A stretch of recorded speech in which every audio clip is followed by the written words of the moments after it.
Hi, welcome to Beyond the Filter, a very special episode of Beyond the Filter. Oh, Uh, my name is Liz Ryerson, and I'm here with a longtime online slash IRL friend, Katie Kinkel, aka, do you still go by Monobrow? it's my artist moniker, I guess, for music. But sometimes I go as RoboBrow. Okay. But you can call me Katie. And That you went to school for visual art and you did that, but I know you because of OC Remix, which is a community that we were both in. It's music, video game music video game arrangements. music arrangements, yes, uh, and talking about them and loving original video games and music and just trying to show appreciation for it. And you were also like, just for anyone curious, like Katie definitely gave me lots of pep talks in times where I was not doing well, and one of the first people that I met, who I knew online, who I met in person. So, but we can Yes, talk it's a about very that. special time. Yeah. So I guess the reason why I say very special episode is like I just was curious if you wanted to talk about like experiences, like are some of our maybe mutual experiences or just experiences that you've had with online communities, and specifically like the dynamics of these communities, and then how that also goes over into real life and real life relationships, and also like how those communities have changed over time, like from way back in early mid late 90s, early 2000s to now. But yeah, is there anything you want to say about that Yeah, to get well, started? yeah, I do. I think to boil that kind of thing down, it starts out with what you were doing before you got online. For me, I was very much into video games. I was obsessed with video games from the first time I ever played. My first game was Joust, I and like Joust a lot, actually. I loved it. And I was so sad because the puppies chewed on the wires of our Atari, and Oh my no. grandma tried to we tried to tape the wires back together, and we kind of blew it up. It made a popping noise, and so it I like to say I blew up the Atari, but when I was like 5. Yeah. Already causing mischief. Oh, we were causing mischief. She was a wonderful grandma to try to do that for me. She was born in 1900, so don't be too harsh on her technical skills. Um, she was my great grandmother actually. But yeah, I was playing video games, but I had kind of the unique experience that many girls who were into video games in the 1980s, they just had a more isolating experience. It was harder to talk to people about it, harder to get recognized. Like the movies like The Wizard were out, and Yeah. the Moira with Yeah. the yeah, that was not what I looked like. What's her name Um, from uh she's in a like uh, a fairly well-known Rilo Kiley. That's the name of the Rilo band. Kiley, Yeah. Jenny Lewis. Yeah. Yeah, I thought she was cool. I thought she was really cool when I was, what, 10?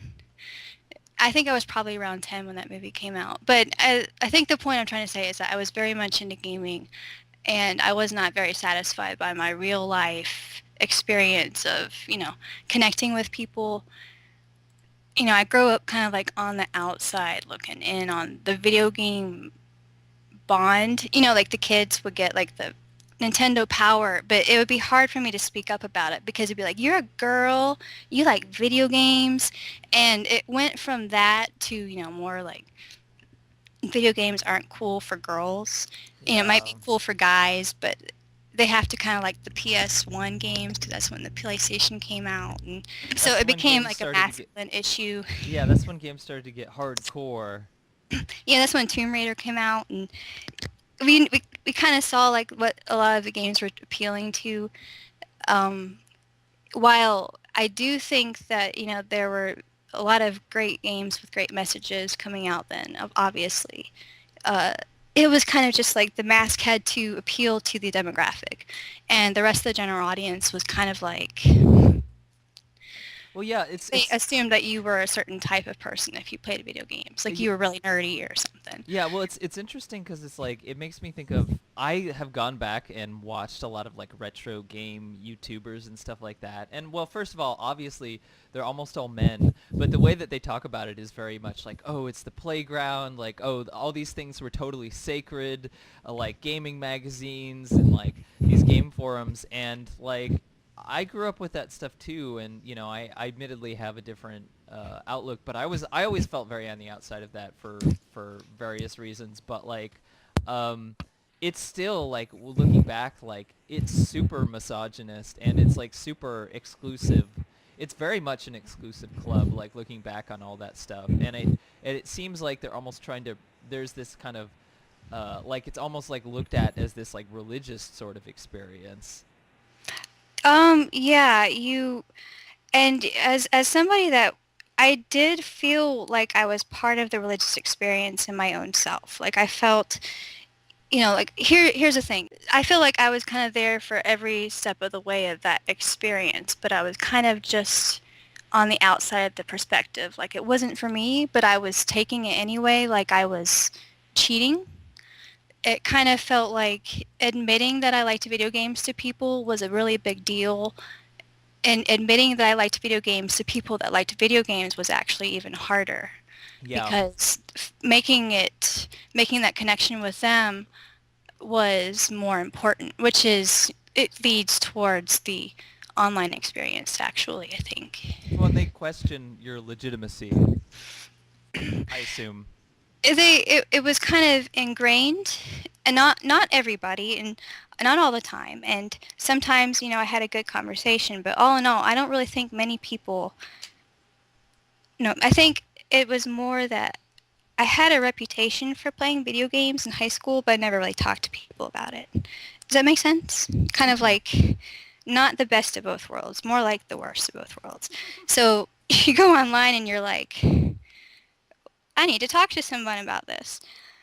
Yeah, what I'm trying to say is that by the time I got a computer, I was really thirsty to talk to people about video games and other subjects that felt like they were forbidden to me, like the forbidden fruit.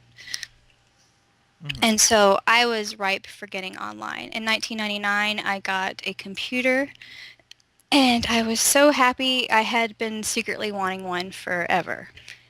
Ever since I was a child. One of the stories that my parents tell about me growing up is that I went and I messed with the computer at my dad's office, and my little sister caught me, and she came in and she was so scared that I did something to the computer, so she came out, and instead of me getting punished, she came out and saved me the punishment because she said, "Mommy, Daddy, I no touched the pooter," and they started laughing. And and I came out all like guilty, acting like I didn't do anything. But that I So really like had always wanted to be you on going the computer. you going on the computer was like even stigmatized. Yeah, it was stigmatized. It was also part of the forbidden fruit. So I used the forbidden fruit to go and talk about the forbidden fruit, and it was really awesome. I mean, and I don't know if anyone remembers what it was like to be online when it first kind of came around. I know like it was around 1995. A lot of people got AOL for the first time, and Yeah. before that, it had been more like for the people in the universities and academia Well, and there were those like Usenet groups and things like that. right. Yes, exactly. Sorry, I even had an ICQ account,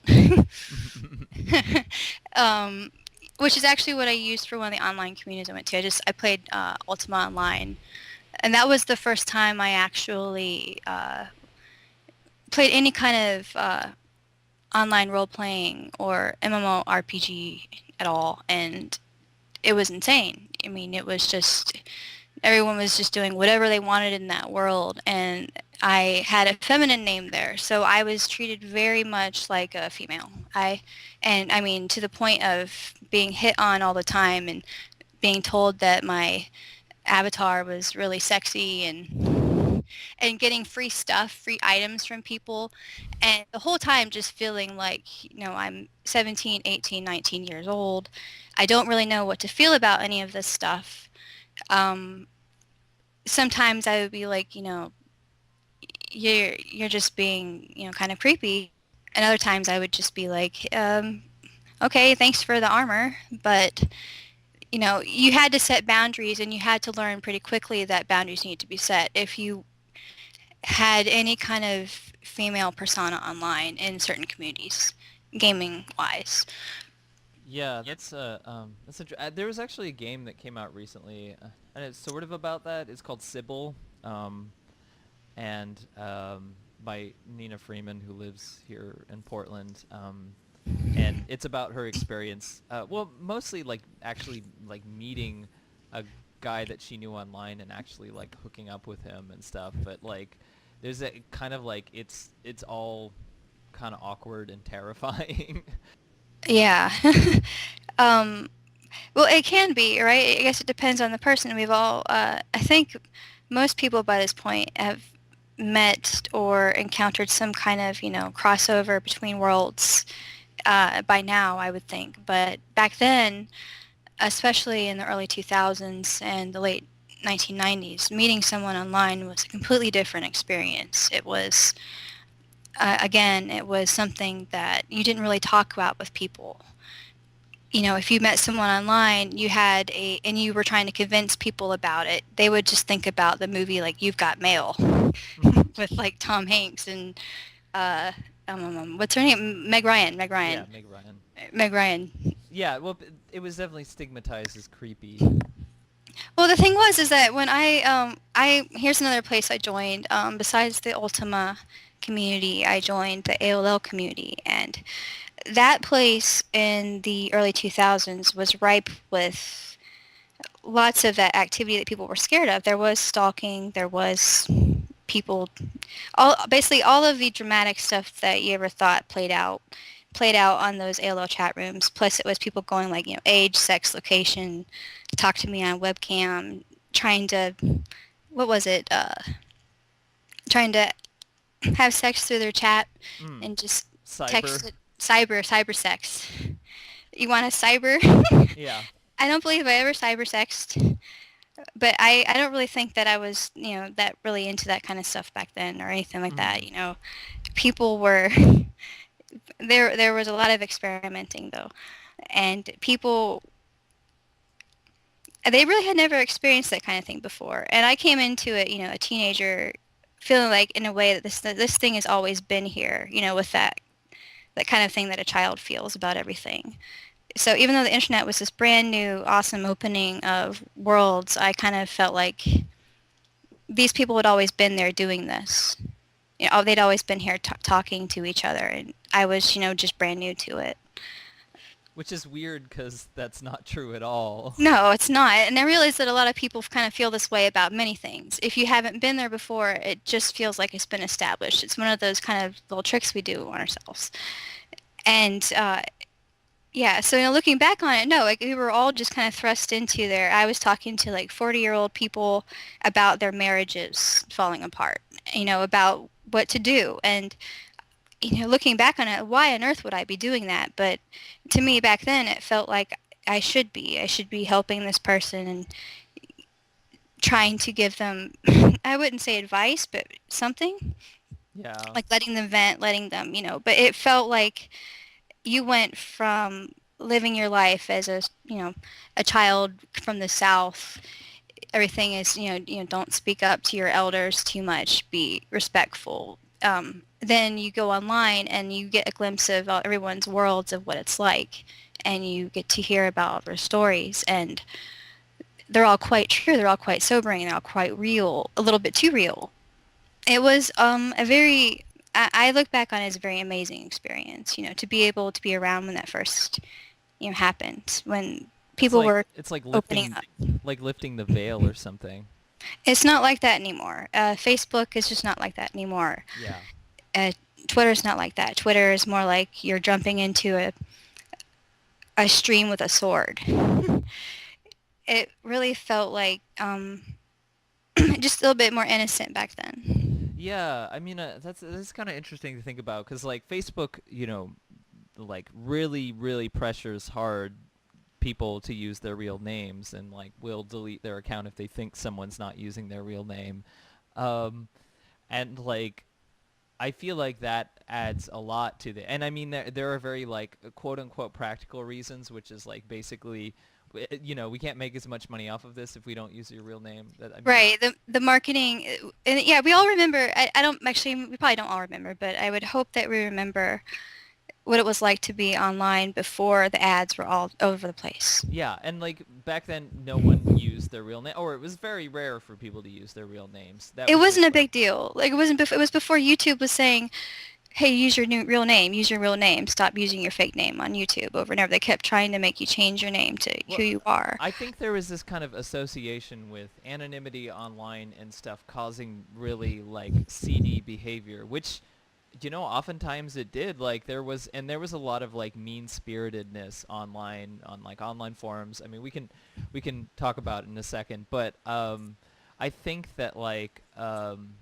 there was this kind of stigmatized thing that in order for to get more users, like Facebook especially and YouTube and some of those are really tried to push on the like, oh, this is just you're commodifying yourself as a person, and that's kind of the new zeitgeist or whatever, as far as like, what is culturally, people are people are online brands, like YouTubers are huge celebrities now for a certain subset of people. So, and Yeah. those people all use their real names. So like, Your identity has become a much bigger deal, and your identity is now something that you give to.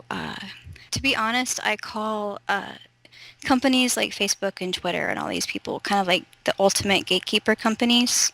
You give them your information. You're giving them your identity to. They store it for you. And what's happened is there's been so many breaches of that information storage lately that people have kind of lost trust. And I think part of that is because the entire system of somebody else owning the progression of your identity, you have to post in this way on Facebook. You have to have your timeline in this format. You have to do this. When I remember, 10 years ago on MySpace, it was more about the HTML and how you wanted, and I remember no one wants scrolling marquees everywhere, but the point is that somewhere along the line that was kind of taken from us, and I'm not really sure if we consented to it quite yet. And I think a lot of it has to do with why we went from a feeling of playground innocence to maybe in a 5-year period it feels more like an identity lockdown. Like you have to be very careful about who you are online. mhm. And it's being someone from around since, like I said, I've kind of been around since the early 2000s online, kind of playing around on this playground. Um, I've kind of watched it, and I've also watched kind of waves of different people come online. Like my parents did not come online for a long time, and other people's parents did not. And I eventually watched them go online and start talking to people, but they were limited to the format that they use. Like now the users now are limited to, Reddit, Twitter, Facebook, whatever Facebook groups they're part of. And, the algorithms, people feel like they're kind of being separated out by those things. So yeah, I mean, the formats of what people are allowed to use, I think, partially determine uh, why we feel this way about maybe more isolated. Mhm. And online communities that I've been a part of, um, it's very attached to identity, I feel like. So maybe that's why people are kind of unsure now of where they stand online versus maybe the anonymity made them feel more comfortable in that, maybe even more solid somehow. Mhm.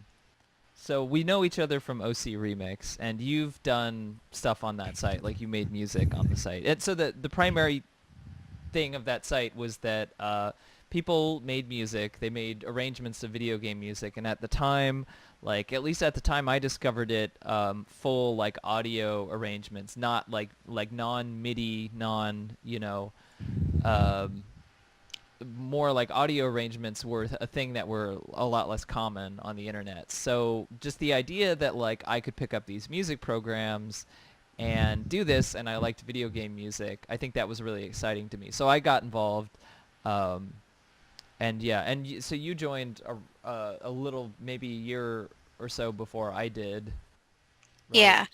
Yeah, but I came in, the first time I came in was probably around 2001, and not many people know this. I came in under a more feminine nick, and it was on IRC, and it was it was okay. I mean, the first time it was, I got kicked out and banned. They kind of just banned everyone back then. Um, Do you even remember why? Was it just like you had the wrong opinion, or you said something that we thought sounded stupid? yeah, it was like, uh, I think in the very early times, it was people were banned in a more innocent way, like you're banned, you're banned. People were trying to be funny more with it, but Mm. if you were new, you still didn't really understand. So it was kind of like more of a hazing kind of thing. Yeah, there is a lot of hazing in those communities, I think, Yeah, and the I older actually didn't communities. really mind hazing. I didn't mind that kind of stuff as much because I like to play around with people and joke with people, but I think when I came back, it became more about like where people stood, like what they were about instead of just having fun. Like a couple of times, like as things progressed, as communities grow. And so like so you started with a like a fairly feminine nickname, and then you didn't like, and then you kind of got I think at tired one with point it. I even used like Katie or something. So yeah, at one point, it was pointed out to me that it's basically just people are going to perceive me a certain way, very bluntly, that I might be just be getting a certain kind of treatment in this environment when it seemed more volatile. I came back, a second or third time, and it just seemed more volatile. This was probably like in the mid 2000s, and I decided, I had trouble logging into my older name, and so I just changed my name to Monobrow, and I went into the channel again, and this is with this channel that I come to, a few times before, like once every, 6 months or so, just to check out things, so I like the music, and, try to get to know these people and talk about video games again. And I realized that nobody said anything crazy to me. It was just like I was accepted for the first time. And it was absolutely incredible that it was something so simple as changing my name to Monobrow.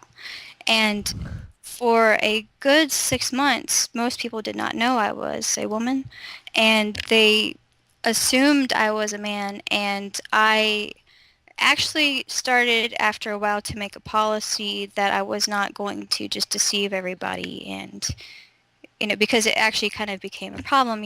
Everyone who, is going to encounter me eventually is going to maybe make this assumption and then, you know, ask the question. And it became like kind of like a running gag, another one bites the dust. That was one of the things I said. And now I kind of realize, like looking back, that it was just a very warped, weird way to handle the situation. But that I would kind of just message people, or they would find out, or someone would actually tell them. It would usually be other guys that would love to tell the guy that mistook me for a man that I'm a woman. They'd be like, ha ha ha ha, she's not what you think, and it would be, haha, yeah, the joke's on you, I guess, you gotcha. And it would be just one by one, Monobrow is,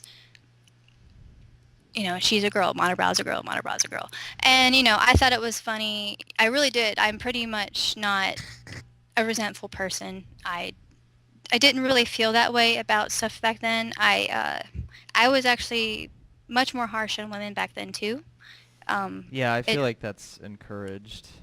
it was, and it was kind of like I didn't necessarily like to give in to the thing, but it was whenever there was a girl that appeared on an online community, it would be kind of like the the one girl and 20 guys, and you would kind of be one of the boys, like Mm-hmm. the good old boys type situation. And I have this inner uh, resistance to um, appearing any way that I feel like is runs into like a stereotype like that. Like I have an inner just aversion to it. But I realize that a lot of people just kind of assume these things automatically and then you Yep. really can't do much about it. So you kind of have to work with it. So what I was trying to do was just trying to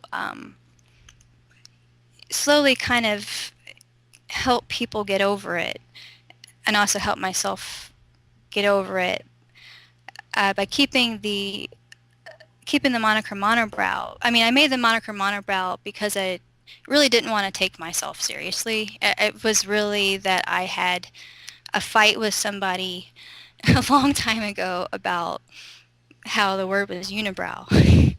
And Well, yeah, because when I hear monobrow, it sounds like the automatic assumption is like awkward geek dude or somebody who's like, it sounds kind of like it has like an ugly quote unquote connotation to it. right, like some bushy like brow and like he's got it furrowed or something. And I kind of I never really actually stopped to think about what monobrow meant to anybody else because I'm just until I went and searched monobrow and I saw monobrow.com or monobrow images of like just I mean if you search monobrow it's pretty funny.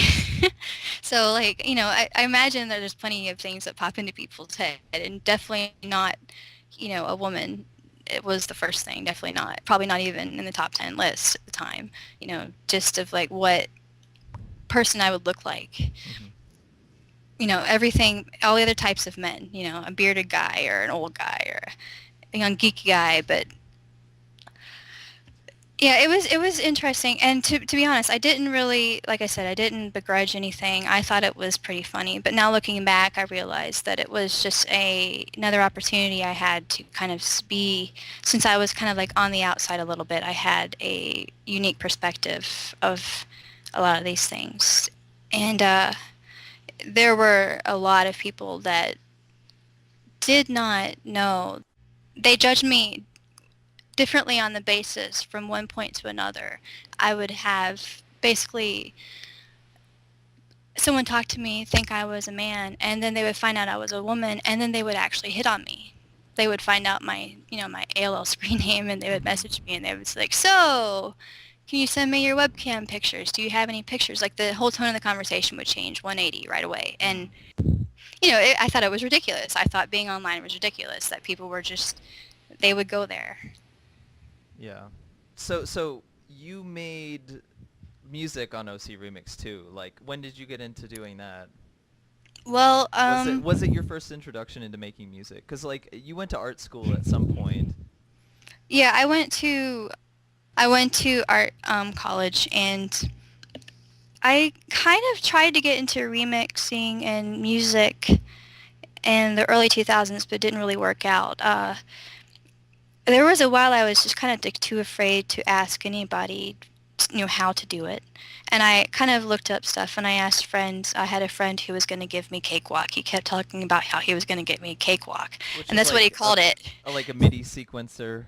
Yeah, and that was one thing I had been longing to do music, and I had actually been playing, video game music on the piano at home. Not like great or anything, but by ear, Yeah. tinkering around. I had learned a lot of stuff, and I can still play some of these songs, and you know, and I'd also been recording video game music for myself on the TV with. I actually figured out you could take the input of my headphones and I would tape them to the speakers of my TV, and I had this whole Final Fantasy 6 tape, double-sided, that I listened to like every night. And yeah, so it was very much on my mind to eventually do this. I did uh, have my mom got that Voyetra MIDI thing in like 2001, and I Was messed that around. was that a a program or was Yeah, it that was a Voyatra, I think, MIDI sequencer. okay? I don't really remember, to be honest, but I'm pretty sure it was called Voyatra.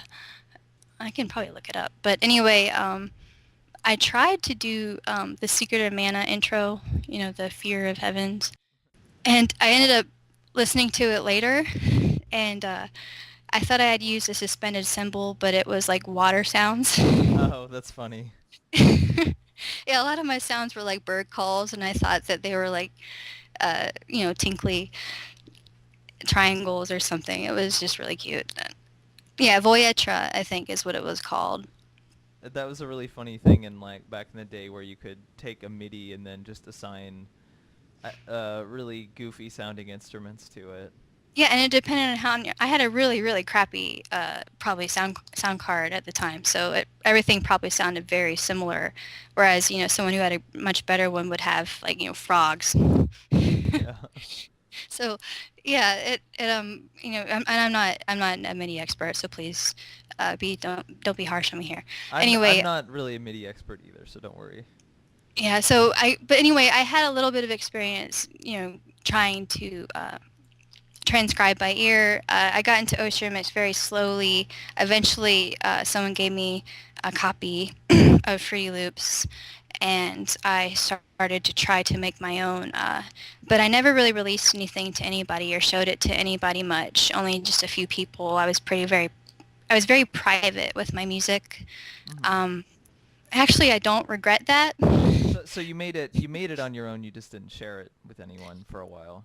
I actually never really ever asked anyone for help because I felt that it would make me seem like I was, I shouldn't do that. Like, so it was a hard path for me to learn, how to use the music software and how Did you to. did you feel like there was a lot of gatekeeping about like, knowledge in it? Like, if you ask somebody, they'd be like, "Well, why don't you just Google it or whatever?" Or Yeah, yeah. It was not necessarily against women per se. Like it wasn't just like, you're a woman and you're going to do this. In fact, if you're a woman, you might be like, there'd be a lot of people trying kind to of just help trying to you. really help. Yeah, Yeah. exactly. But it was the general feel was that, yeah, it was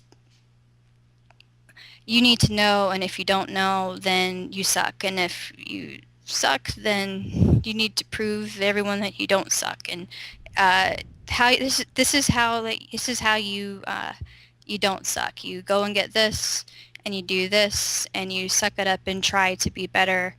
And that was pretty much the mentality. It Yeah, was, so that was definitely my experience too, and I and that was also across the internet, not yeah. just the communities that I was going to. But I think that's like a pretty universal experience of a lot of like online creative communities, especially the ones that are of a certain size. Like I know people who were in communities that were not that way, but like I felt that experience of like there's a certain threshold. Like people want to achieve some level of professionalism or something like this, and because they want it to be serious, they want it, people to take them seriously. Because a lot of people who are joining these communities, maybe they have like kind of low self-esteem, and they don't Yeah, have a lot of because they've friends. been isolated for so long, and then they go join these communities, and then it's like this is the chance to finally talk to people, and so everyone's so defensive about what they want to talk about. They just it means so much. I totally understand that. Yeah, but there becomes these sort of expectations on like if there's a certain thing that's popular, you're expected to do that kind of thing. And I think what's popular usually depends on like in that community, I got a lot of like if somebody thought that you were a really skilled musician and like not really skilled at production or anything like that, but if you were really like able to play the guitar really fast or something like that, or play the piano really fast or something, then people would think you were a god and like, you know. Yeah, and I was really impressed by the stuff like that too. Like I am not a live musician, so I have to admit, every time I heard someone play something like live and do it really well, and just I don't know, I feel like maybe I was just really trained to respect that, but I also just it tickles my insides. I love music, so But I but think I think there was kind of that sense that like live music was real music and then other stuff was not or something. yeah, well there was a back and forth about that kind of stuff. I think what it was is that everyone was clamoring to have a rule set about what they thought music had to be. And so there was always just like the stuff that was the outlier pieces always had to be legitimized somehow. And music as a whole, since it was a scene where uh, the whole scene felt like it needed to be legitimized somehow from the general public, maybe the answer and why there became a filter in the first place as to what can even be on there is the right response to that. Mm. Like it's what they needed to do to adjust to the real world expectations, maybe.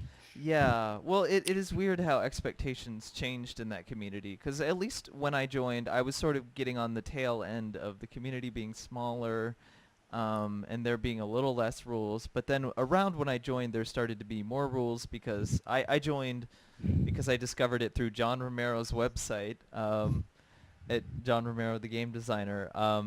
And he posted about OC Remix, and I was like, oh my god. So I joined, and then Right. around the same time, it was in EGM, Electronic Gaming Monthly. So there was like people, and there were people in the community who were like, oh, the EGM people are awful, there was a spike in people joining the community, and it's a big enough community to where that stuff makes a difference. And there were like different spikes, different levels of like when people would join or something, or people would Right. discover it. Um, That's true. That is true. I feel like people started to get a little bit more like, I mean, once something started to become popular, they started to get more territorial about specific things, and there started to be a lot more fights about what this thing should be because it started to get bigger, and like, game musicians or game composers like would come and like do their own remixes and stuff. So it started to get some level of recognition, which caused people to like fight really hard over like defining what this thing was. Yeah, I was, I was thinking about one of the things that I've noticed with a lot of the infighting in the gaming community in general, and this was one of the things that I feel like was one of the things I saw people fighting about back then too, was who had the biggest aspirations, who had the biggest hopes and dreams to become the thing, and what that thing was, it was it was almost like an armor, that it led towards so many things, like legitimizing yourself and legitimizing yourself maybe towards society a bit, but also your peers, like have getting the software, getting the giga samples or giga samples.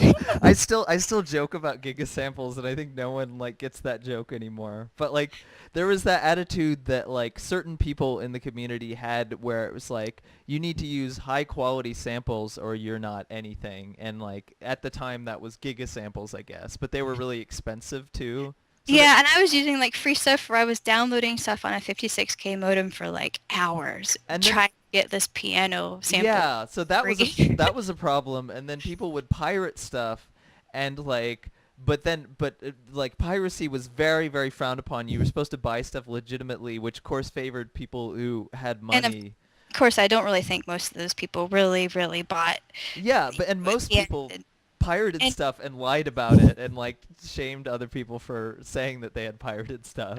yeah, and that's another thing too is that I think you know maybe it's the problem is that everything on the internet eventually kind of it came down to I don't know if everyone had the foresight or thought about it that way, but it's also pretty much like the Great Plains, and everyone's settling and they're putting their flags down, Yeah, that's true. and you look back at it like that. I don't think everyone really planned it to be that way, but that's what's happened.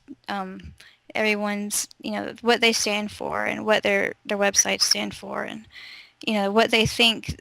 It actually gravitates towards their politics and um, how they view, I think, the way the world works, or how people should, how much people should have a say in the internet and what is run. I mean, I've seen different communities. Like there were I was never really part of them, but there was like this something awful forums where you had to pay money.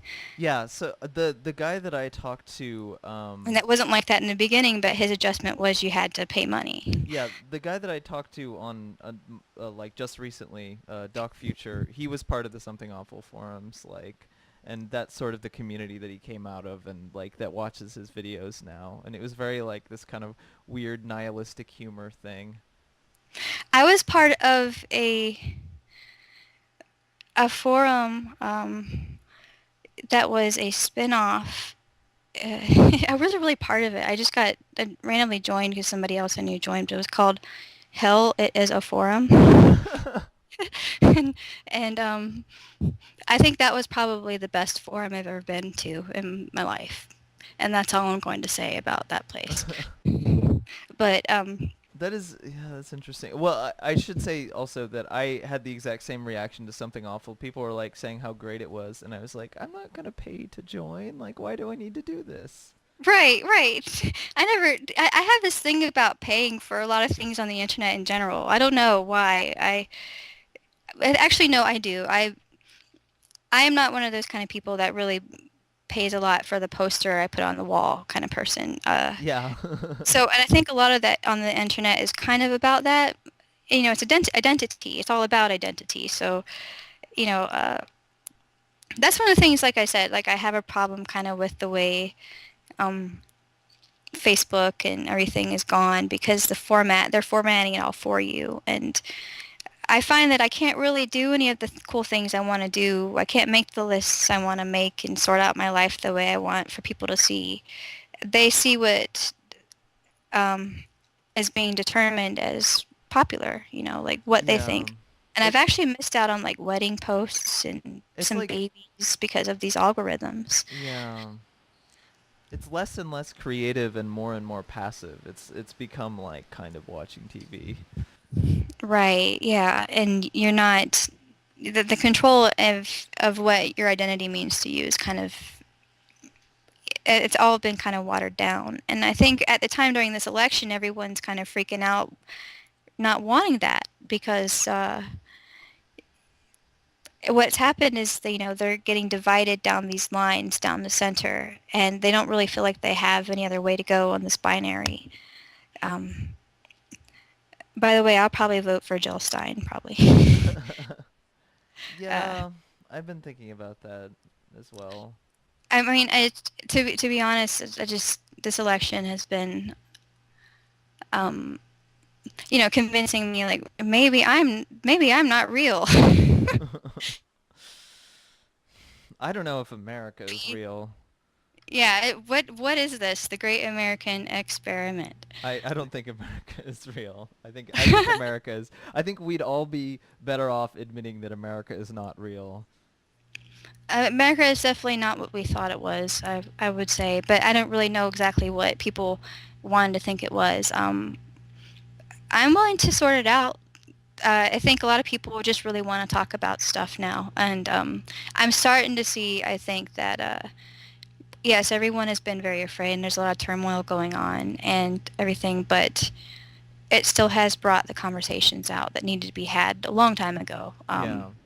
Well, 'cause yeah, I mean, I see so many people talk about like, there's the one side of like, oh, we're turning into a fascist country, like Donald Trump is going to be elected, and then there's another side where I see a lot of people saying like, well, you're saying that I need to vote for the lesser evil, and I understand that it's like the lesser evil at some level, but also we've been making this incremental sort of argument for years and years, and it's not working. It's not really doing anything. So maybe the answer is to not, to do something else outside of the process, and like I feel like I see people saying that out in the open now, like, who would not be saying that before. It's I've actually come to that perspective in the last couple of years myself. I'm not a religious person per se, but I do think that that whole, you know, like when the door is shut, you know, God opens a window, that kind of thing. I do believe in looking for uh, the the dodge, if you will, like the jag, you know, like life kind of comes at you like a wave, like ocean. It never stops. It's gonna at you, and you're just gonna be like, okay, I see this big thing coming. What am I gonna do? You can you can at least do a couple little things. You know, you can try to dive under that wave, or you can try to like get out of the wave a little bit. It's still gonna hit you. But I think people feel really trapped, and they feel like they only have this thing to do. And if they stopped and looked, they would realize that they actually have so many more options. And it's usually, you know, their fears that are in the way, or something somebody said a long time ago and they were convinced of. So if we just kind of like turned around and, you know, sometimes the window is facing those things a little bit to be able to get to that perspective so that you can find your way out of this hard situation. And that is kind of like what I've felt like with this election too. Hmm. So what you said about people kind of sticking inside their bubbles or like needing to have this like one thing, it makes me think of like online, a lot of these online communities, especially like sort of gamer oriented stuff. There is that kind of sense of like, I need to have some sort of identity. I need to have this thing, and I need to have this thing to hold on to. I see this too in like activist sort of communities, Right. or communities, or like people on Tumblr who love like Steven Universe or whatever. Like, Identity. yeah, they need to have that thing to identify with, and they need to like hold on to it and grasp it tight. We need to have this thing that'll help us in the apocalypse or whatever. And I think that like if people were able to like look outside and see like how many different things that they encompass and can be part of, then it's a lot less scary. But it's so much encouraged by our society and by like the way that things are built online, Right. and hyper specialized. But like it, So much comparison has been it's a lot of comparing. It's a lot of comparison. You yeah, know, that there's just the underlying comparison all the time. yeah. The Well, presentation. and it makes me think of like, okay, so after I graduated from school to continue with this like story about online communities. Um, After I graduated, so I was on OC Remix. I did remixes, and was like somewhat part of the community. Never like incredibly active, but like I was like respected enough to where I almost became a judge in their community. And like the thing with the judges were that like you got to decide what got on and what didn't get on the site, and they had this like criteria which were kind of loose that they had you know Right. decided on. and The and panel. yeah, the panel. And the thing with the panel was that it happened because the site was getting too many submissions, and they wanted to have some sort of quality standard because people were just doing covers. So they kind of made a decision at some point, like, The MIDI rip type thing too, like, you yeah, know, where they would just kind of copy and paste the MIDI information into their audio yeah, program. because And like video game MIDIs were readily available. yeah, and it was, you know, there were quote unquote standards issues, I think, I guess, and but it became a panel basically of judged people. Yeah, and like, but at a certain point, it kind of became hazy, like trying to decide, um, because at some point the criteria was kind of arbitrary, so it kind of created what I've had other people describe to me who don't follow the site as like the OC remix sound, where it becomes its own kind of weird subgenre where people are kind of dealing with doing arrangements and that kind of thing in their own way, which is like, okay, I have this like theme, and then I'm gonna do like a solo on it, or I'm gonna do this Right. other part or something like that. And so you kind of started to see those patterns happening, and then It starts having like a subconscious formatting in your head while you're making the song. People would say like, you know, it's not happening, it doesn't affect it, but I think that it very much would have affected, you know, music yeah, making, the process. it It definitely has to. affected me. Like I had a really thing about being respected because I felt like I wasn't good enough. So I did like this whole piece where it was all sequenced like jazz piano, and it was just like so wanky, and like it never got on the site because I submitted it and one person didn't like it and I was insecure about it. So I was like, okay, well, I'll change it because I want it to be legitimate. And it just never got on the site. But like, at a certain point, yeah, I was gonna be on the panel. That never happened because of various things. But basically, the community was sort of tearing itself apart. There were people who had different ideas about what the site should be. I guess that's a good what way to what put this it. what the standard I guess should be, or where the direction should go. And there was a lot of infighting, and there had always been infighting apparently, and there was the Exodus before all that. And yeah, Yeah. I was kind of like one of those people that was just like watching from the outside as people were. And I was one of those people that I just kind of was just around enough to kind of get a gist of what was going on for the most part. But yeah, I had a very unique perspective for the first, I don't know, 8 years of involvement Hmm. until I started dating one of those judges, basically. Yeah. So what happened is somebody who I knew pretty decently, although we were not like super good friends, but he was always like supportive of me, even though, but he had this huge reputation of being a troll, and um, you guys at some point like through very strange circumstance. Well, I guess everything is very strange He sent me a circumstances. modded Xbox. Yeah. No, no, no. All right, no, no, just I like to say that, but no.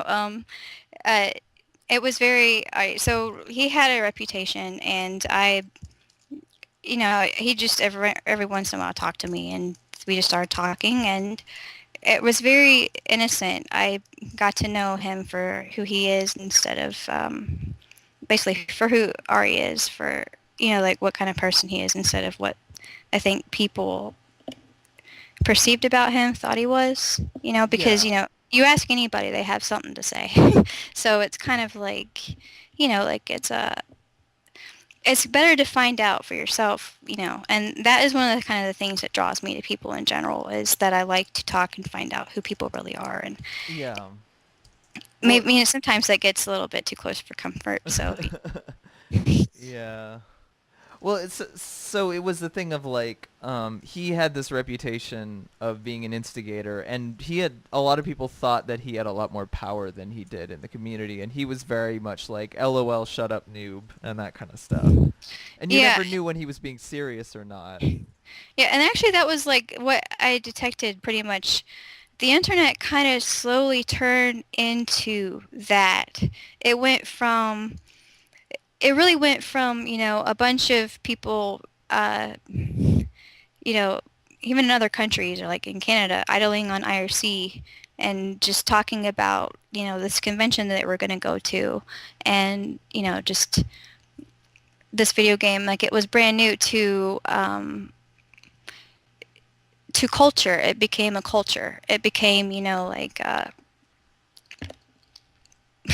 there were people joking about like things on the forums about like what age they were in, and the good old days. Things started becoming Yeah. jokes, and then the memes started happening, and then Yeah.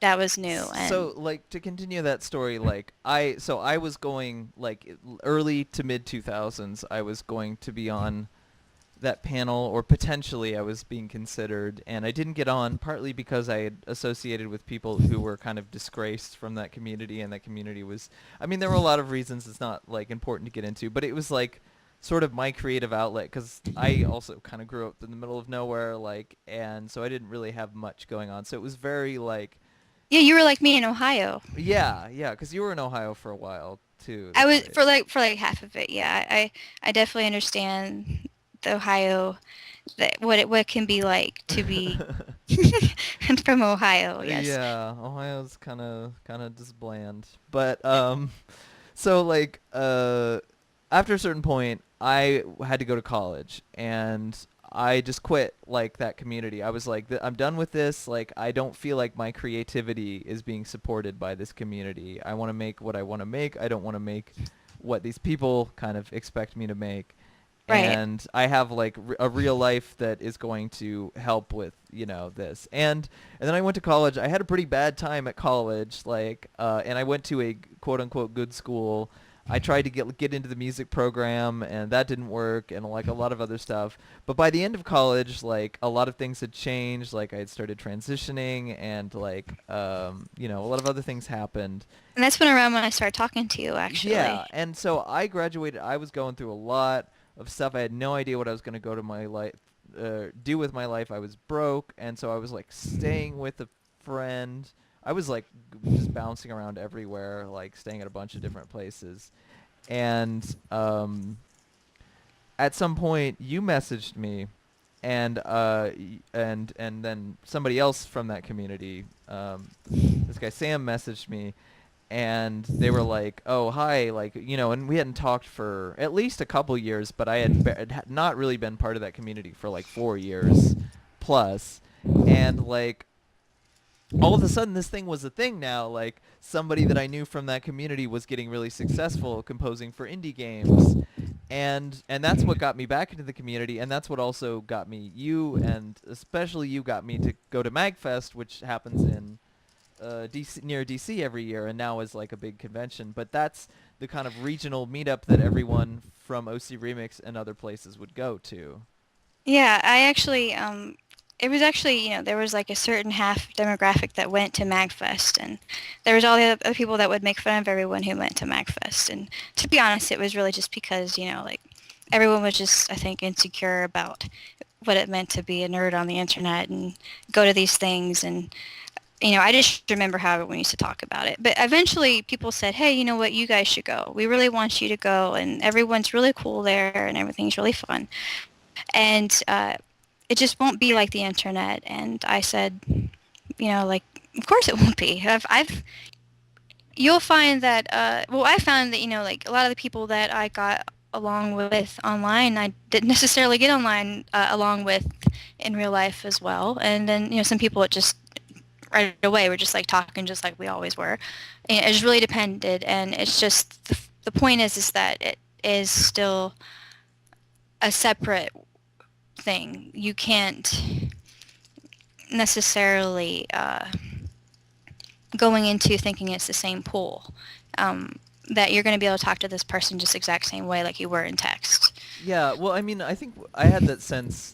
So when I went to that first Magfest and I met you and Ari going was like a really big deal, right?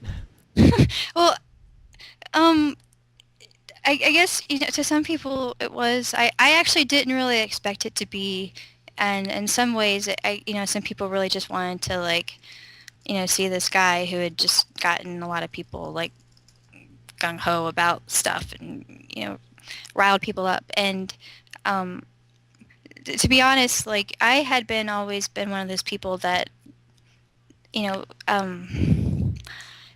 I'm not a big fan of things. You know what I mean? I'm an observer. I love things. I love things, but I don't like to um,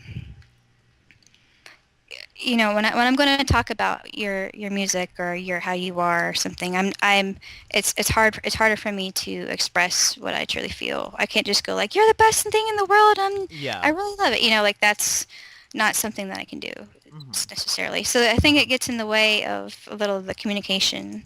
Hmm. Not everyone can express themselves that way, I guess. So when we went there, I met you guys. I think there was that sense that like everyone was almost everyone was nicer in person than they were in real life, because there was that sense of like, oh my god, this silly thing that we've been part of that like seems like such a niche thing. All of a sudden all these names that just like kind of permeated around my high school years are people, and I'm seeing them in the same building as me. And there was that like really surreal just experience, and it was ultra weird for me too, because I had just started transitioning, and my former name was like, of the opposite gender, and so I felt like reticent to tell anyone who I actually was.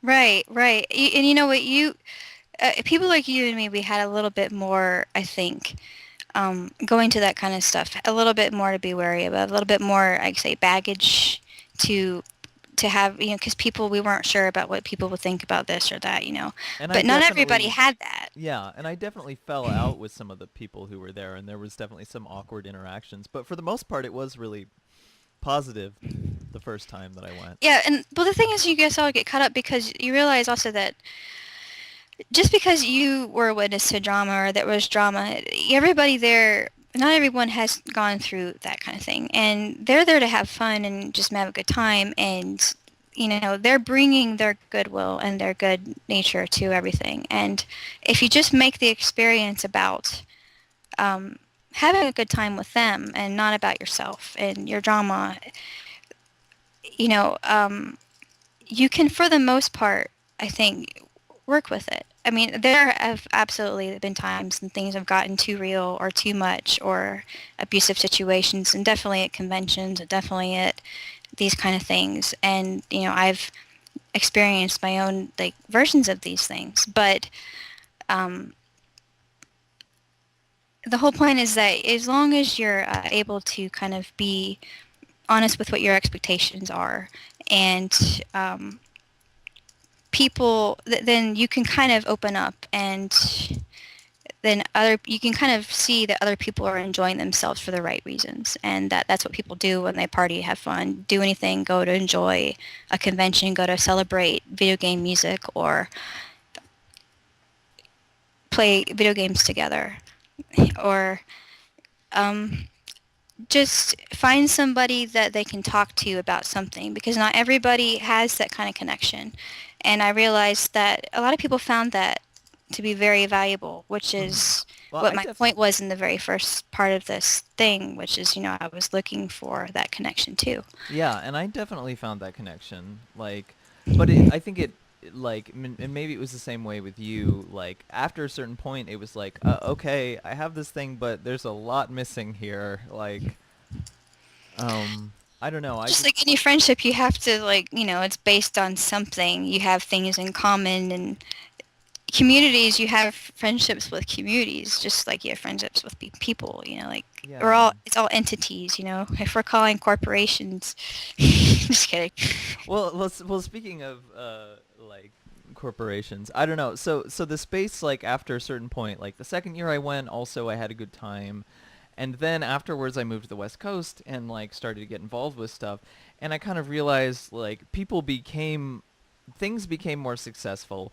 Games became indie games, and some of the chiptune communities became more mainstream. Magfest got bigger, like these events got bigger. Certain people from OC Remix got pretty famous within, they became fairly famous game composers, and maybe they made a lot of money. Not like, it was a smaller number of people, but and those people, were all over. And then there became this thing where it's like it feels like and I got less of this experience because I hadn't been to Magfest since, like, after this stuff started becoming really big. But like I feel like there's a sense now of like when you first joined, um people were very like it was just kind of nice to see anyone in person. People were more willing to put stuff aside and put grudges aside, because it's all like, in the end it's like we all like this kind of silly thing. But once the money becomes involved, and once like branding and like fame and all that kind of stuff, people are way less willing to drop stuff, and there's a lot more weird tension and unresolved things because there's jealousy about that kind of stuff. And so people become almost corporations. People become brands that are larger than life, and it becomes hard to exist in that space where you're all just people anymore. And I feel like that's sort of what ended up happening in that space. Identity again. Yeah. Right, exactly. And then it comes down to, again, what is your identity to you, and is your identity now a product? And in a way, that's what's kind of happened with the internet in general, because it's, your job, your hireability, your all that kind of stuff. It seems to all kind of lend itself towards that direction now these days. I find it to be like that maybe in the past that we might have maybe sold the golden goose somehow and just not realized it. We've is that a saying? Sold the golden I goose? don't know. I mix up metaphors all the time, so I don't care. You can lead a horse to all your eggs in the basket. I did that. I think I said something is on the bottom rung of the totem pole, which I don't think is a thing that you can say. Yeah, yeah. I've always been terrible. I have a really good memory for things that happen, but I'm terrible at maybe quotes or quotes in general or what someone exactly said. I think that's Yeah. just different realms of the brain, Yeah, no, me too. different pathways. But you experienced that too, though, right? Like where you were going to this event, and then gradually more and more it became more and more about status and someone's identity. Yeah, I did, and I feel like I kind of withdrew more from from some of it. Um, the thing about me to remember is I'm not a very competitive person, and it might seem like I'm a very competitive person. I don't know. I think some people just might feel that way. I don't know, but I kind of just walk away from perceived competition in certain ways because I just feel like people should kind of be valued for what they are without the comparison stuff. So if I get a sense of that, I'm probably just going to just kind of distance myself. And so I did start getting kind of a sense of that from the scene, and I got a sense of that from like the Gamergate stuff, and a lot of Hmm. it became about associations, and I kind of watched, it felt like in horror that, people are so guilt by association about everything across the board. Hmm. So they stopped listening to what people were saying, and they really just, and I do actually understand why. I do understand that a lot of it is because of how people have been hurt, and a lot of it is defensive in nature, but it's just been like this back and forth just volley of vitriol and maliciousness, and um, people, if you've been victimized enough, it doesn't mean that you're going to get better. And it's almost like people are kind of passing around some kind of ball of blame, you know, trying to figure out who is the biggest victim or who is not. Uh, and It's where the power lies now, I think. yeah, exactly. It's kind of turned and it's in the recognition of the problem.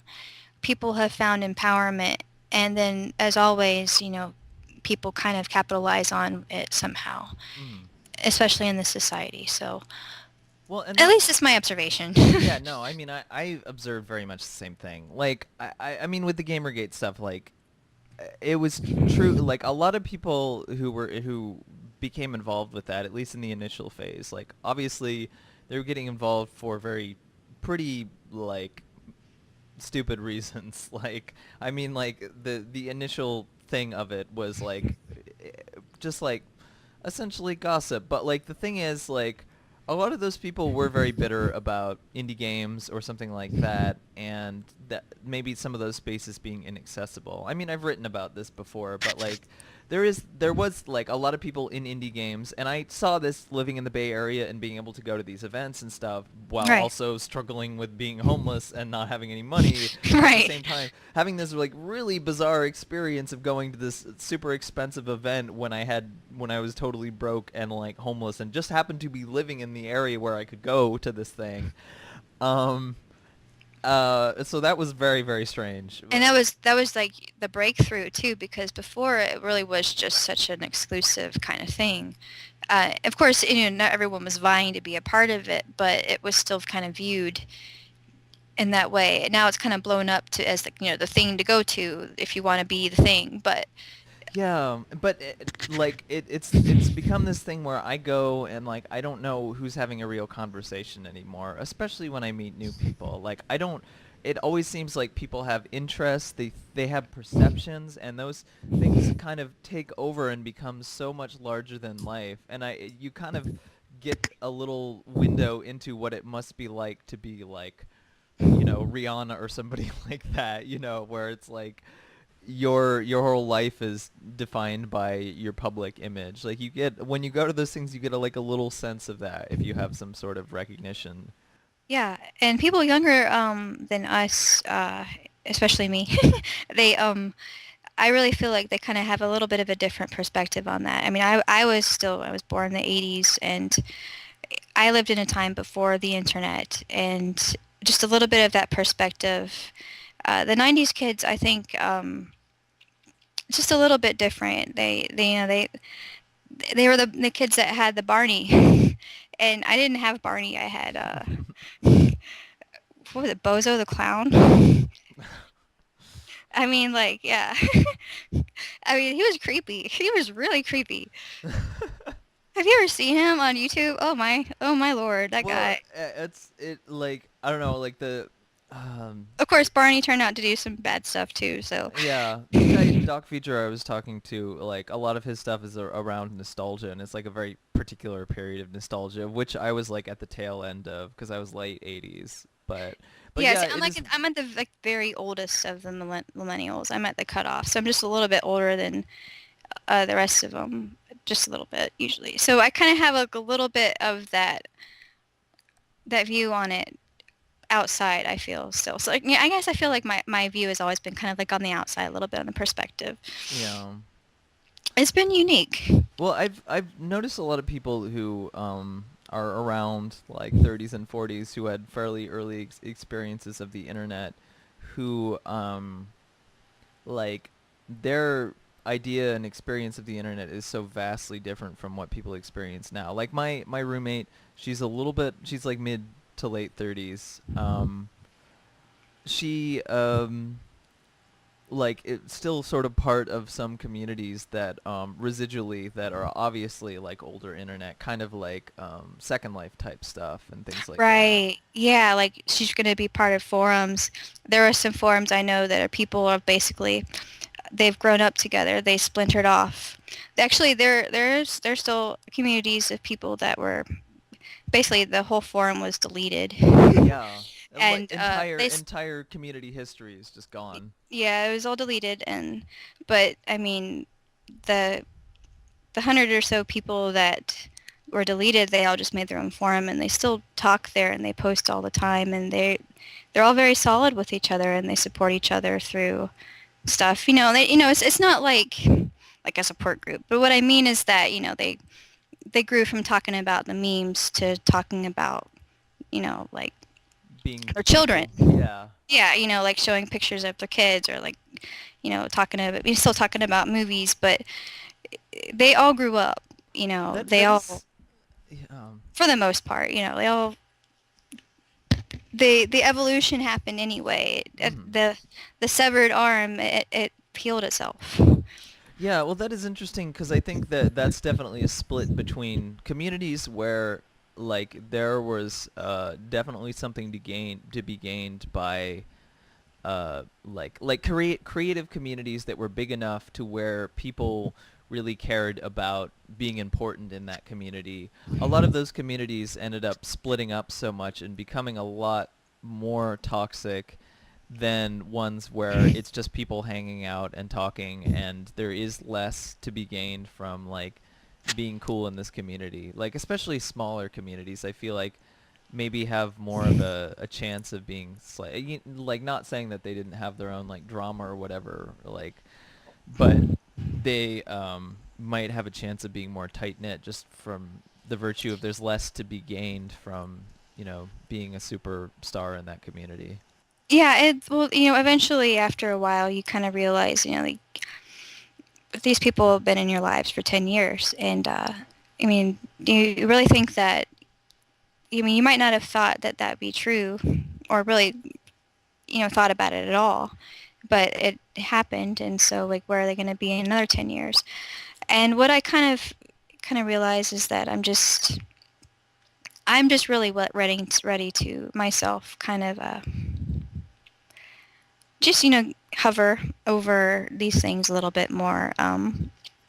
Uh, Realize that there's different kinds of people using the internet for different reasons, and it's actually like kind of waves of people, and that the older people might be using it for a different reason than I am, and the kids are going to find a complete different reason, and we should be concentrating maybe on making sure everyone can find the way to be on the internet without feeling too confined. And like Facebook right now, everyone's kind of unhappy with the way these elections are going. Everyone's kind of unhappy with uh, a lot of the ads and all the corporation stuff. Everyone's unhappy with. So maybe we should just kind of just talk about what to eventually do. Yeah, I mean, I think like having actual productive conversations is really difficult. Like when I was part of, I mean, going from like OC Remix community stuff to then like when I was part of like this queer games thing in the Bay Area, like which only lasted a short period of time and we was not called that by people who were part of it, but um it was it was very much like I need to get more exposure for myself. Like I need to, like there needs to be more people who understand me and like where I'm coming from and like that kind of stuff. And there was not as much effort in like being like okay, like let's try and build something and let's try and support anyone who is doing anything kind of unique or weird. Like there was some kind of like, This talk about represents that. games, and this you can't. So how dare you represent games? It's almost like everything represents everything. Everyone's running for president or Yeah, something. no, yeah, exactly. It felt like everyone was running for president, and everyone is like, no, my way is the best way. No, no, my way is the best way. No, no, but can't you see that my way is the best way? I And have a like, and what ended up happening is it tore itself apart, and I feel like that's happened in a lot of those communities too. I have a friend who made an indie game, and it got really really huge, and I just felt like the moment that people they get recognition for things, it is like they're running for president all of a sudden. And for better or worse, people are very reactionary on the internet. And we haven't really learned, I think we're really very much in transition as to what the stakes are when we are so reactionary to somebody's like work, piece of art, life, thing they said, Twitter comment, a something they did that was caught on video. Um, we really haven't discussed what the repercussions of those things are, and I really don't really think that we're ready to. It's kind of like the transitional period is now. We're going to define that once everyone's kind of like all the players are left, and we kind of like look back in hindsight and say, We're all "Wow, we shouldn't have done that." Yeah, we're all experiencing the fallout of it. I mean, like, it's the thing of like, you mentioned your friend who was very successful with this thing, like knowing, having met like at least a couple of people who got very successful early on. It's kind of like there's this weird thing of like there's all this community and all this stuff around you, but somehow, and it's like it's always like young men of a particular type um in the games community, but like young white men specifically, and well, almost always young white men. there's there's a there's a there's a there's definitely there still is a struggle for women to figure out how to well, let's just say like I think one of the things that people might want to remember or just keep remembering is that everyone has kind of been raised in a society that sort of has like the same perspective. So no matter like where you are, who you are, what stuff, there are certain expectations of you where your role fits and what you're supposed to do. But it's not like we don't know what the accepted perspectives of things are. You know, I I played video games through, you know, male view, male point Yeah, of view. because It's that's not like the I, point of view that defined everything. yeah, so that kind of thing can, as a woman, it makes you wonder like what it is to be a man and what all these things in terms of, perception. It's not really like something I was thinking about and writing a dissertation on or anything, but it was just something in the back of my mind. I was like, interesting, along with what this person might think about, like my feminine name versus my name that they think I'm a guy, and what they tell me versus whatever. It actually is true. I mean, they will talk to you differently, plain as day. Yeah. Absolutely. And it actually will affect a friendship. It could, I never aimed to be deceptive, and I would tell people, and every once in a while I'd be like, haha, like that. But it really was, especially early on, especially before people really kind of common knew that Monobrow was a girl, and if you didn't, it was like, you were very new, and I would just kind of go and tell them after a while. But in the beginning, it was just like a social experiment that I was living by just being myself Mhm. and not. Yeah, you become the social experiment whether you want to or not. Yeah, and it actually kind of messes with your awareness a little bit. You feel like, again, you feel like, you're cheating life, what you're supposed to be doing. And it's not really something you can express per se. And you don't actually know if anybody else feels that way about you or not either. Like, the Yeah. other thing is you don't really know what other people exactly think. You just kind of get the feeling that maybe some people don't approve or that other people do, and they're like, they're on your side or I mean, something. I don't. everyone has their own fucked up shit going The on point is, it's an anyway. issue. The point was even Yeah. an issue at all. But That's it. yeah, going back to And just I certainly didn't suffer as much as some people did, that's for yeah, sure.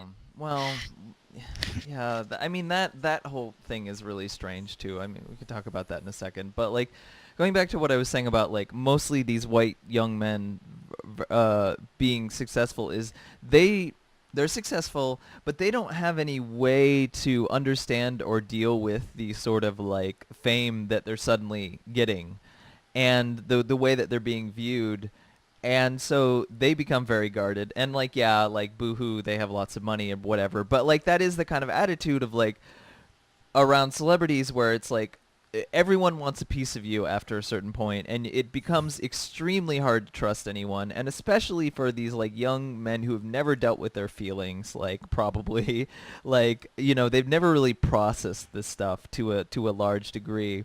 All of a sudden you have to do everything on the fly, and everyone wants a piece of you, and And everyone's judging you for everything you do. I mean, yeah. you suddenly, everyone, like, because of the whole gatekeeping thing in a way, and because of, like, the aspirations and the dreams thing, people invest into heroes, and suddenly heroes, and then it's like, I'm the biggest fan of this person, and all that kind of thing starts coming out. And, you know, that would drive anybody kind of nuts unless they really like it, you know? I don't think, yeah, I think you have to be a Donald Trump type to really like that, just like seriously deluded, but like but like Or you just like try to find like the good in everything or something. yeah, I Like suppose, like but whatever. I think like everyone, I don't like you're probably at some level in denial about it if you're not um like if you're not admitting the fact that some of this stuff is very strange, and the fact that you go from just being a person to all of a sudden you have all this power, like that's really dangerous, both on the side of like you could do shitty things and you could get away with it, and also you're also under this other kind of increased scrutiny where you are starting to represent something for other people that you don't necessarily have any way of like looking at yourself as representing that or not. Like people assign you to that particular thing. Yeah, I feel like we kind of are living that out through like our movies lately too, and all the hero stuff. I mean, comic books were bound to have this happen. I mean, every kind of like medium gets this treatment eventually, but it doesn't seem like any surprise to me that it's all about heroes and like especially the kids today, they're really, really, really like. I feel like it's almost like a repeat of the '80s in a way, like the GI Joe thing in a way. It's an sorry, it's an evolved path version of that almost, but it's the hero setup. It might be changing a bit too because I don't really feel like America feels that way so much anymore. But the last 10 years, it was very much about like fleshing out that story, and eventually all these comic book movies went from being, like how they were with Spider-Man, Tobey Maguire or whatever, it looked like a Power Ranger kind of, to, Avengers and all that, the narrative and stuff, and now everyone appreciates how more in depth they went you know, as far as it went, it did evolve a bit, so. Yeah, I mean, I think like I mean I'm not necessarily one to argue for incremental progress, but I see like things like that new Ghostbusters movie as like as far as that, it's not perfect or anything like that, but like I see that being an example of like, wow, some these things that I've been sort of tangentially involved with as far as like gamergate and harassment and stuff, like that these communities where I've witnessed this stuff are starting to have a weird influence on like the mainstream culture, and that's really bizarre. And it's the same thing with like, well-known indie games. Like I don't think we'll see it like exactly, we don't see it like exactly right away explicitly now, but that sort of stuff is starting to affect culture in a weird way because people growing up in there, that's what they like now. And like, so there's Yeah. these like weird melding of realities together where tech companies, like, they sort of see themselves as not being like these old guard companies, but they're kind of absorbing all that old guard, like the way that old guard companies did things, um like Right. giant banks and other giant corporations. um They're all kind of having to have like a to figure out where they stand a little bit. I don't know, like just kind of shaken up a little. Yeah, I feel. and it feels like, in the end they're going to choose money over everything else. Uh, Because it feels like it's almost about survival at this point. I feel like a lot of the IP has come out, and now it's about which IP is going to be number two, number three, number four. At least that's what people might be planning in their heads. What to do, which is long lasting, which can be maybe their brand. I don't know. but it's weird because like if you're a person online or something, and like, you might be on the cusp, or you considered a serious like contender of somebody who might be famous or something, then people expect you to speak to that all the time, and speak and act as if you were that person. And a lot of people do that, but most of those people never get beyond a certain following or whatever. Right. Right. Yeah. You. All right. So like, it's almost kind of like this. You're in life, and the whole island in the stream thing. So you have an idea. You have a game. You have a music album. You have art. You have something, cartoon, comic, anything, and in this realm of stuff. It's almost like you're planting your flag. Plant it down. You've settled. And everybody else is kind of like moving on around you and everything. So it is successful, but then after a while, it's like the island that you're on or wherever you settled doesn't really seem as safe anymore, and the money that you made isn't going to go as far as you thought it would because it doesn't. It never seems to. Like MC Hammer loses all his money. It just happens. Yeah. So Unless they're you like, get kind of like. unless he's like a Jay-Z type and just starts investing in everything and turns himself into a businessman, basically. Right, right. You gotta either go. It's not about the art. It becomes about the business after a while, and you have to kind of like say, look around. So like maybe I should be unplanting my flag and going for number two, or maybe I should make a sequel, or maybe I should think of another idea. I'm not feeling creative. Like it becomes who you are instead of you being a person that made a piece of art, a piece of work.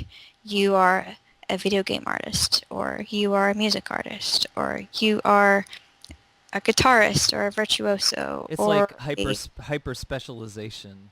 exactly. And it starts to become about like some people. I feel like the tone is I have 6 hyper specializations. My hyper specializations are, and then, I felt like when I was doing publicist work in San Francisco that when I was writing resumes or helping people do certain things, that it was like I was compartmentalizing all of their stuff. And you realize is that's what's happening is everyone is kind of starting to treat people like their resume, and that San Francisco started to kind of become that way, and San that people. Francisco is extremely that way. Yeah, yeah, I shouldn't say starting to just slightly become kind of like that a little bit, just a tiny bit. Yeah, yeah. My like year there was So you know you lived in San Francisco for a year. a little bit less than a year. Yeah, so it was it was it was very eye opening in that I felt like I had friends who were very poor and had no money, Me. basically. And then Ari, he had a tech job, and we got I mean, basically, it was enough money to live, and that's the secret they don't really tell you about San Francisco is that a lot of the people that are living there are living in their means because it's so expensive to live Yeah. there. Well, I don't think that's as much of a secret now, Not a but secret anymore. Not a secret anymore. Sorry. In in 2012, 2013, 13 yeah, stuff, yeah, it it was. was a little bit more of a secret. Yeah. Sorry, I'm talking in the past tense. So yeah. So yeah, it was that was the thing, and the disconnect between the two parties became greater and greater. By the time we left, I felt like we actually got kicked out of our place because the HOA decided that the girl that we were subletting our place to, which we had agreed with the landlord, he said we could do it to be able to make a crazy rent. Uh, the tenant, they decided that since she brought an IKEA bag to do her laundry in the public laundry facility in our building, that she was too young to live with us and that they made a big stink about it. So she actually was discriminated against because she was a young college student. It was really strange. And we just decided instead of fighting it and She having was this. an adult, right? She was like Yeah. 18. Yeah, but I mean, that was what we were dealing with. There was like a war between like different parties and people feeling an invasion in their city from like, these tech people, and she was a tech person, but she was a tech girl from Germany. And so they said, she has this IKEA bag, and so we don't want her there uh, because we don't want to have like people subletting to people who are younger. And we were like, wow, this is discrimination. But Yeah. we also are getting out of our lease early, and he's giving us our deposit back. So we took it and we Yeah, left. they're just like we're gonna kick you out so that because we can automatically find somebody who Yes. is gonna pay more, and that's What he the really wanted whole. to do is he was going to raise the rent, but we Yeah, decided since he was going to give us a deposit, and we decided since there was actually, there was just a lot of stuff going on, with like the way the city was going on, and it felt like it was a good idea to just to do yeah. it, I mean, to go. the same thing happened to me in Berkeley. Like I was living in a house which was somewhat of a squat. I mean, we paid rent, but it was the same amount for a really long time, and we could never agree with the landlord on how much. And we kind of figured out like what he would have to do to kick us out and all that kind of stuff. And like he was just kind of disorganized for years, and then like a lot of drama started happening in the house. People started calling, you know, like calling the landlord about other people in the house, and it became a thing where the landlord wanted to get more involved, and the landlord getting more involved obviously meant kicking people out, because he tried to raise the rent on us in a way that was like it would have been more rent, but we could have maybe negotiated and been able to stay there a little longer. But anyway, people ended up getting kicked out, and like which we all knew was gonna kind of happen. But it was sad, and they gave like a cash settlement. They gave like a little bit of money to people, to everyone who moved out. But like, yeah, I mean that happens all over, and that is the weird thing of like just like suddenly everyone wants to be in this space, and like I felt like very strange. They were converting everything to condos too. It was Yeah, like it was like suddenly the space is a commodity. They want to do Airbnb with it, and they want to make it into like a hotel basically. And yeah, so they don't want the people living there. And of course, the people are, there's 10 people in the place because it's so hard to live there because it costs so much. So they have every excuse to kick these people out because it's not meant to have that many people there in the first place, and they're living yeah, kind of in squander. It's just asking for it, and unfortunately the people that suffer are just all the people that get kicked out, and the yeah. property owners, they got Well, they got a yeah, lot of money. and it's in the Bay Area, it's mostly Black, Hispanic, Asian families. And the mission got really big. It got like everyone wanted to live in the mission, and all these people in the mission were those people, and it was pretty much basically not really fair. And then everyone was kind of pushed to Oakland, and And then all of a now sudden everyone's Oakland. moving to West Oakland. Yeah. Yeah, that's what was the thing that I Yeah. realized too. Yeah, no, yeah. But to go back, like, I guess we should start finishing up at some point. Right, right. So Have I covered enough? yeah, yeah, I think so.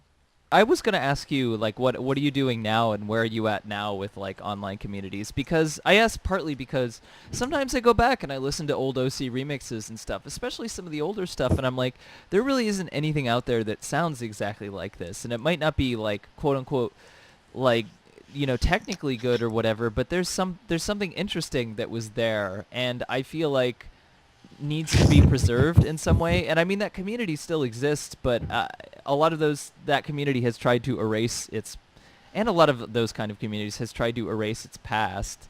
Yeah. And I don't know, like it's really kind of sad to me. Like I feel like there was something there for a little bit, and I have that kind of nostalgic feeling. And yet I know that if I go back into the chat room or try to join the community, it's like I'm not gonna be able to find that connection. And even the connection that I had at the time was like, maybe not the greatest anyway. But like there was, I don't know. I feel that feeling of nostalgia, I guess. For me, well, actually, I can talk about what I have been doing. But it's with what me and Ari have been doing. We've been doing a project called the Relay Project. I don't know if you've seen that at all on his feed or anything like that. I don't know if I have.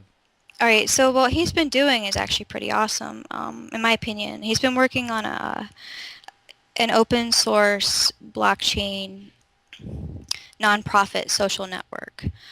He called it Relay, and I've been helping him with that, helping with documentation and the idea and, just basically helping him formulate. But he's basically been coding this thing for a while. And we're basically looking for funding just so we can keep working on it.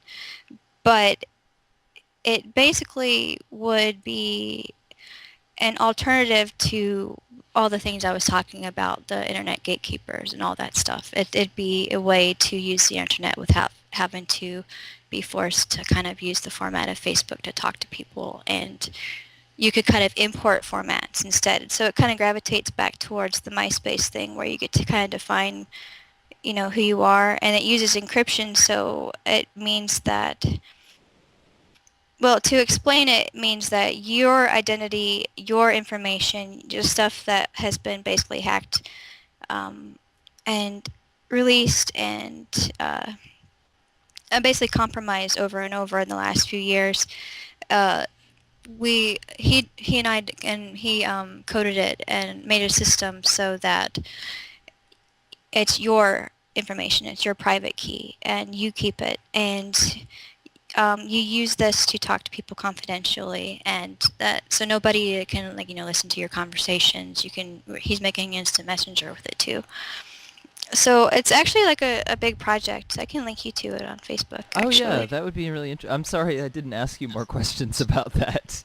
Oh no, I was gonna talk about it in the end, but it's just this thing we've been doing. He's been working on it for like over a year now, and we've been kind of on the DL about it because it's just been formulative. But now we're finally getting to the point where we actually have an executive summary and all that kind of stuff. But yeah, I mean, it's actually kind of on the cutting edge of all the stuff that people are talking about. The problem is always like finding a way to do it, funding and a way to do it. Like, Yeah, and we're going to keep working on it regardless. We're just working on it, but it's always, helpful to get people of like mind involved to understand that, we're serious and we're actually, he actually has quite a lot of it done.